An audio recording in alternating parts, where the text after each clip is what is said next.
तो हम बौद्ध, जैन और अन्य साहित्य के कुछ इंपॉर्टेंट फैक्ट देखेंगे, जैसे कि जातक में बुद्ध के पुनर्जन्म की कहानी वर्णित है।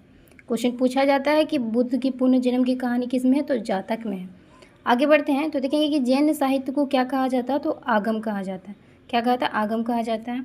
जैन का जो प्रारंभिक इतिहास है वो किस में लिखा हुआ, कल्प सूत्र से हमें ज्ञात होता है जैन का प्रारंभिक इतिहास। इसके रचयिता भद्रबाहु थे, याद रखेंगे।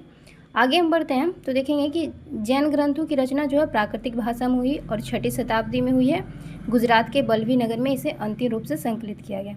आगे बढ़ते हैं, अर्थशास्त्र के लेखक चाणक्य हैं, जिसे कौटिल्य विष्णु कहा जाता है। इसमें जो है 15 प्रतिकरण और 180 प्रकरणों में विभाजित किया गया है। यह जो एक विधि है और इसमें मौर्यकालीन इतिहास की जानकारी प्राप्त होती है।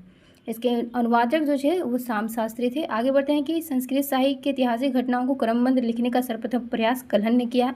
और कल्हण द्वारा जो पुस्तक है वो राजतरणी है, जिसमें राजाओं की नदी और इससे जो आरंभ से लेकर 12वीं सदी के कश्मीर के शासकों का वर्णन है। आगे बढ़ते हैं कि अरबों में जो है सिंध विजय का वितरण मिलता है, वितरान जो मिलता है वो चचनामा से मिलता है। फतेहनामा मूल रूप से अरबी भाषा में थी, जिसका जो फारसी में अनुवाद नसरुद्दीन कुबाचा के शासनकाल में हुआ।